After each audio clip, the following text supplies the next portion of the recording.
नमस्कार प्यारे मित्रों, आप लोग कैसे हैं। आई होप कि आप लोग अच्छे होंगे और आपकी पढ़ाई भी बेहतर चल रही होगी। और दोस्तों, आज आप लोगों के लिए फिर साइंस से संबंधित उस महत्वपूर्ण टॉपिक्स को लेकर आ गया हूं जो आपके एग्जाम के लिए बेहतर हो। जी हां, जो आपके एग्जाम के लिए बेहतर हो, ऐसे टॉपिक्स को लेकर आज फिर से पुनः आया हूं। जैसा कि आपको सामने से दिख रहा होगा, उत्सर्जन। जी हां, उत्सर्जी तंत्र कौन कौन से हैं और उनका कार्य क्या है, कौन कौन से ऐसे प्रमुख उत्सर्जी तंत्र हैं और उनका कार्य क्या है। जैसे एक एक प्रश्नों को आपको देखने का प्रयास करिएगा। और दोस्तों, मैं उन नए छात्रों से कहना चाहता हूं कि आपके लिए तो रामबाण क्वेश्चन है। जी हां, जो नए बच्चे हैं उनके लिए तो ये रामबाण है, क्योंकि हमने इसको बेस से बताने का प्रयास किया है ताकि आपको आसानी से समझ में आ जाए। और पुराने बच्चों के लिए तो फिर समझ लीजिए कि क्या है ये, वो है जो आपको अमृत की तरह है आज। तो दोस्तों चलिए, आज हम बिना समय को गवाए हुए इस टॉपिक्स को जल्दी से समझने का प्रयास करेंगे और आपको उन सारी चीजों को एक एक पॉइंट टू पॉइंट बताने का प्रयास करूंगा जो आपकी एग्जाम की दृष्टि से बेहतर हो। तो दोस्तों चलिए, बिना समय को गवाए हुए हम देख लेते हैं उत्सर्जन। जी हां, उत्सर्जन का मतलब क्या होता है? अपशिष्ट पदार्थों को बाहर निकालना, अर्थात शरीर के अंदर जो कचरा है, खराब पदार्थ है, उनको बाहर निकालना।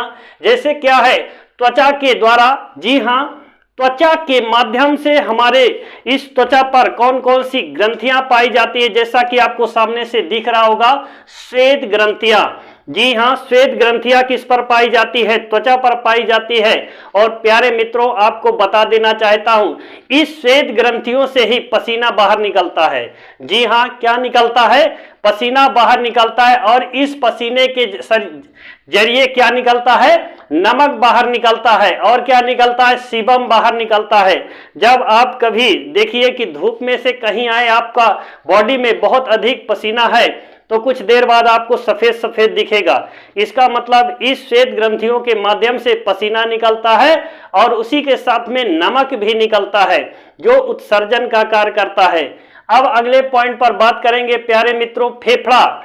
जी हां, इस फेफड़े के माध्यम से, जैसा कि मैंने इससे पहले भी बता चुका हूं कि फेफड़े के द्वारा ही क्या होता है, ऑक्सीजन के माध्यम से जो है ब्लड का शुद्धि होता है। अर्थात ब्लड जो है, ब्लड में ऑक्सीजन मिल करके पूरे बॉडी के अंदर जाने का कार्य करता है। तो दोस्तों, फेफड़े का कार्य क्या? CO2 निकालना।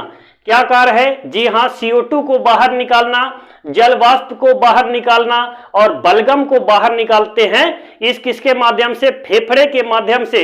आप देखते हैं कि हमारे कहीं बॉडी के अंदर अगर कुछ गले में ऐसा महसूस देगा ऐसा करते हैं, तो याद रखना मेरे प्यारे बंधुओं, ये सब काम है फेफड़ा। अंदर से प्रेशर बनाती है, और जब प्रेशर बनाती है तभी हमारे नाक गले से क्या निकलता है? बलगम निकलता है। लेकिन प्रेशर बनाने का कार्य कौन करता है? फेफड़ा ही करता है मेरे प्यारे बंधुओं।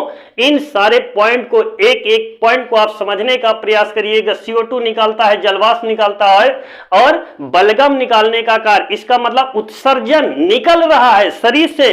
जो अपशिष्ट पदार्थ है, खराब पदार्थ है, उनको बाहर निकालने का कार्य कौन करता है? फेफड़ा भी करता है। अब चलेंगे तीसरे उत्सर्जी तंत्र की ओर, और क्या है? यकृत है। तीसरा उत्सर्जी जो प्रमुख तंत्र है उत्सर्जन का, वो कौन है? यकृत है। और दोस्तों, आपको बताते चले कि यकृत का कार्य क्या है? अमोनिया। जी हां, अमोनिया को यूरिया में ट्रांसफर करने का कार्य कौन करता है? यकृत करता है दोस्तों। और दोस्तों, आपको बता दें कि जो पेशाब में बदबू आती है वो किसके कारण होता है? तो अमोनिया के कारण। जी हां, क्या होता है? अमोनिया है जो बहुत बदबू पैदा करती है।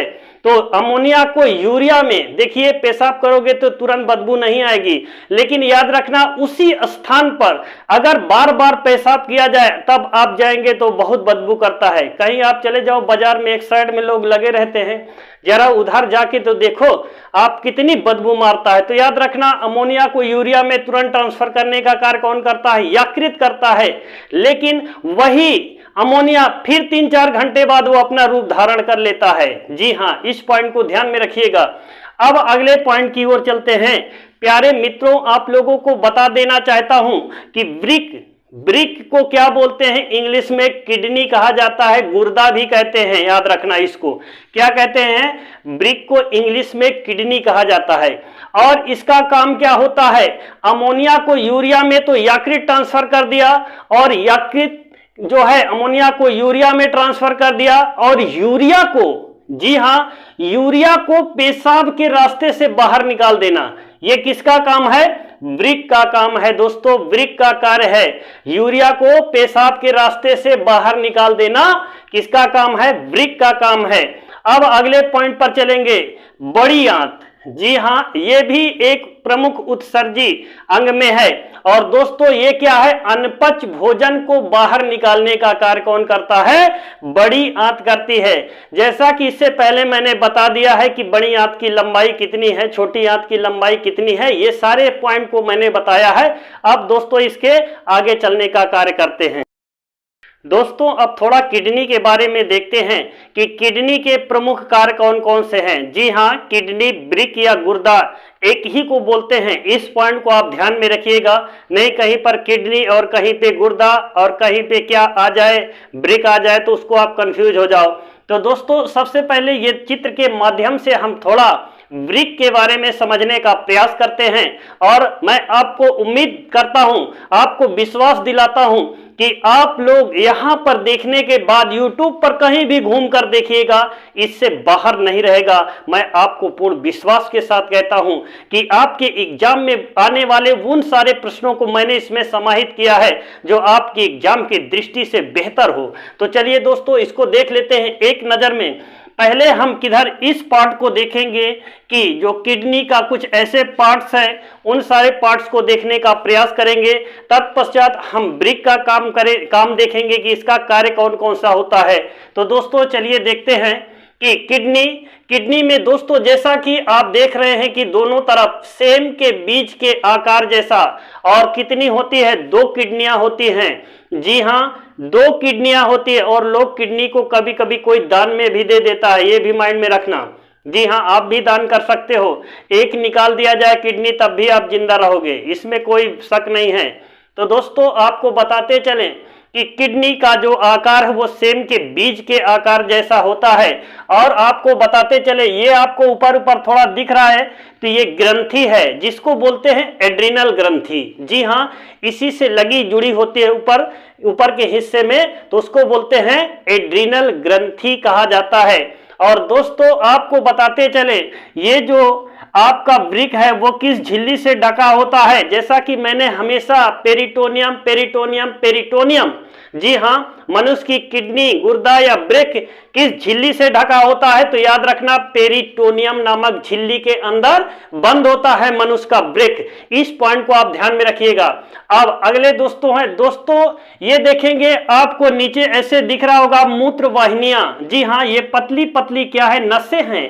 क्या है? नसें हैं। ये नहीं कि पेशाब यहां से डायरेक्ट आता है, इन नसों के माध्यम से, पतली पतली नसें हैं, इन नसों के माध्यम से पेशाब कहां? ब्लैडर में पहुंचता है, मूत्राशय में पहुंचता है। और मूत्राशय के बाद दोस्तों यूरेथ्रा, ये जो निकला हुआ भाग है इसको यूरेथ्रा बोलते हैं। इस यूरेथ्रा के माध्यम से बाहर निकल जाता है।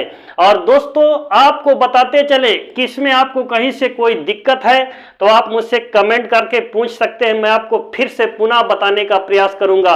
और मेरे प्यारे बंधुओं, मेरे प्यारे मित्रों, मैं आपसे बार बार सिर्फ एक ही शब्द को बोलता हूं कि मेरे प्यारे बंधुओं, 1000 कितना जल्दी से जल्दी आप सारे लोग मिल करके थोड़ा मेरा सहयोग कर दीजिए कि कितना जल्दी ये 1000 हो जाए तो हम आपको लाइव क्लास दे। आपको कहीं से अगर कंफ्यूजिंग है तो आप मुझे टच कर सकते हैं, तो इसलिए मैं आपको ये शब्दों का प्रयोग बार बार कर रहा हूं। तो दोस्तों अब चलिएगा ब्रिक का कार्य देख लेते हैं। जी हाँ, ब्रिक का कार्य क्या होता है, क्या कार्य करता है? तो दोस्तों एक एक पॉइंट पर देखेंगे। ये रक्त को छानने का कार्य करता है। जी हाँ, क्या करता है? रक्त को छानने का कार्य करता है।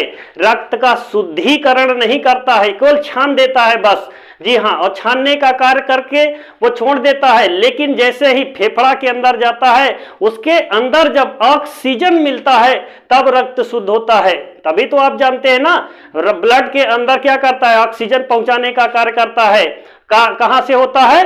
फेफड़े के माध्यम से होता है। और दोस्तों यहां पर केवल रक्त को छाना जाता है छन्ने से, ना कि पूरी तरह शुद्ध नहीं किया जाता है, सिर्फ वहां से छान दिया जाता है, कुछ गंदगी को हटा दिया जाता है। और दोस्तों आपको बताते चले, पेशाब का निर्माण करना, जी हां, ब्रेक क्या करता है?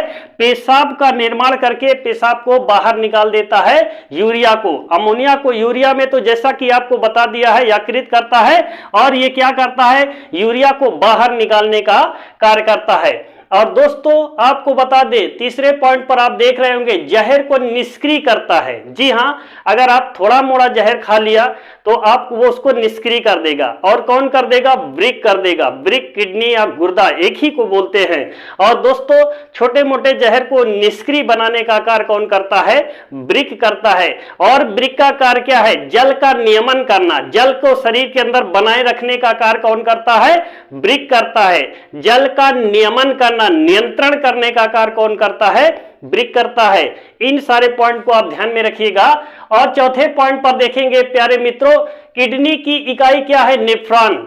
जी हां, किडनी की इकाई नेफ्रॉन है। और इतनी छोटी सी किडनी में नेफ्रॉन की जो मात्रा होती 8 लाख होती है।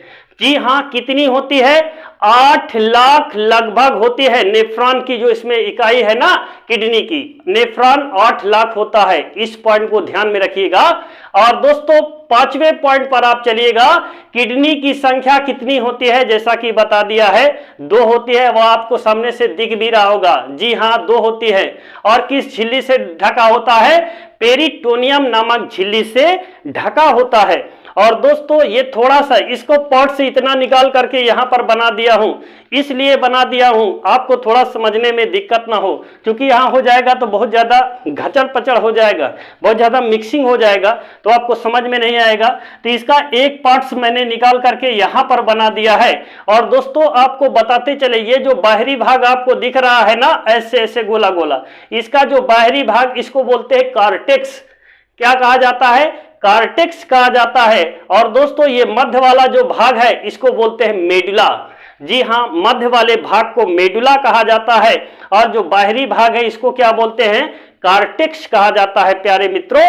और यहां से देख रहे हैं ना जो नलिका है, जी हां, ये नलिका जो जा रही है इसको क्या बोलते हैं? तो प्यारे मित्रों इसको बोलते हैं रेनल हाइलम। जी हां, रेनल हाइलम कहा जाता है। और सर्वाधिक यूरिया की मात्रा कहां पर? यहीं पर होती है मेरे प्यारे मित्रों। इस पॉइंट को ध्यान में रखिएगा और आपको बताने का कार्य कर रहा हूं, देखिएगा। और इसका कार्य क्या है, आप लोग इसको एक बार स्क्रीनशॉट ले सकते हैं, वैसे ले लिया होगा। और दोस्तों अब आपको देखते हैं, इसमें कुछ मेन कुछ ऐसे पॉइंट है जो आपको बताने का कार्य किया जाएगा, ताकि यहां से जो बनने वाले प्रश्न हैं उन सारे प्रश्नों को आप पूरी तरह से कर पाए।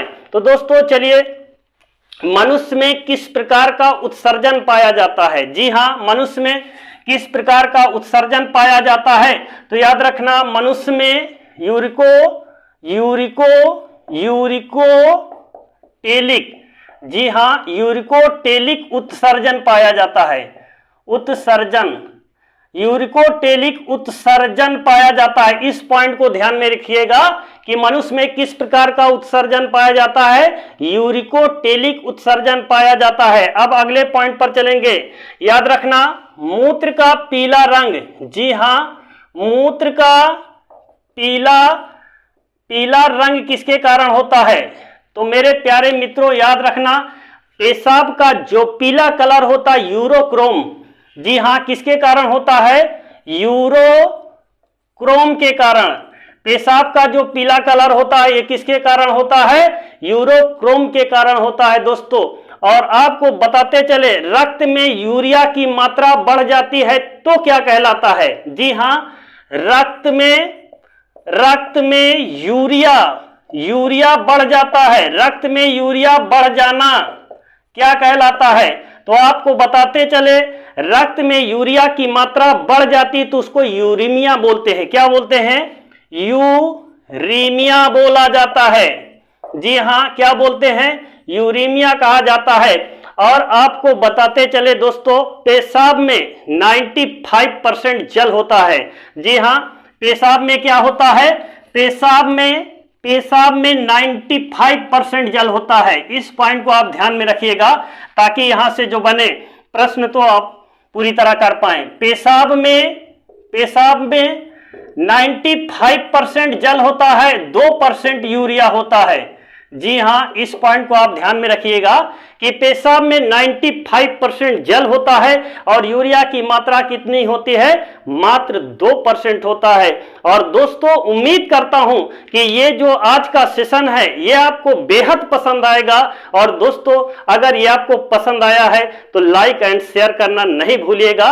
और दोस्तों एक प्यारा सा कमेंट दे दीजिएगा जिससे हमारा हौसला आपके लिए बेहतरीन कंटेंट देने का पूरा प्रयास करें। और आज की क्लास को यहीं पर विराम करते हैं। जय हिंद, जय भारत।